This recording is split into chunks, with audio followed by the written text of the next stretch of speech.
കൊല്ലം കാവനാട്ടെ വ്യാപാര സ്ഥാപനത്തിൽ തീപിടുത്തം.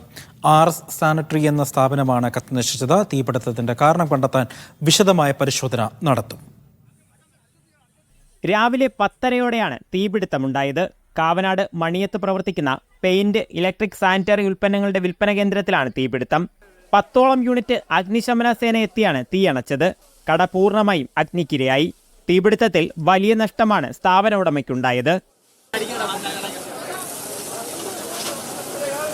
ഞാൻ കടയിൽ വന്ന് ഓപ്പൺ ചെയ്തിട്ട് എല്ലാവർക്കും നോക്കിയിട്ട് പോയതായിരുന്നു. ഞാനൊരു കീ മറന്നു വെച്ചിട്ട് പോയിരുന്നു. ആ കീ ഒന്ന് നോക്കി അതെടുക്കാനായിട്ട് വന്നിട്ട് ഞാനത് ക്ലോസ് ചെയ്ത് പോയിട്ട് തിരിച്ച് ഞാനവിടെ ജിമ്മിൽ നിൽക്കുമ്പോഴത്തേക്ക് കാണാം ഇതുപോലെ തീ കത്തുന്നു എന്ന് പറഞ്ഞു. അപ്പോഴത്തേക്ക് ഞാൻ ഓടി വന്ന് നോക്കുമ്പോഴത്തേക്ക് മിക്കവാറും ഒക്കെ കത്തിക്കഴിഞ്ഞു. പിന്നെ ഫയർഫോഴ്സ് വന്ന് അവർ ഫാസ്റ്റായിട്ടെല്ലാം ക്ലിയർ ചെയ്തിട്ടുണ്ട്. എന്നാലും മിക്കവാറും എല്ലാം കത്തിപ്പോയി. തീപിടുത്തത്തിൽ സമീപത്തുണ്ടായിരുന്ന ഒരു വാഹനവും കത്തി നശിച്ചു. അവധി ദിവസമായതിനാൽ വലിയ ദുരന്തം ഒഴിവായി. തീപിടുത്തത്തിന്റെ കാരണം കണ്ടെത്താൻ ഫയർഫോഴ്സ്, KSEB ഉദ്യോഗസ്ഥർ പരിശോധന നടത്തും. നാട്ടുകാരും രക്ഷാപ്രവർത്തനത്തിൽ പങ്കുചേർന്നു. മീഡിയ 1 കൊല്ലം.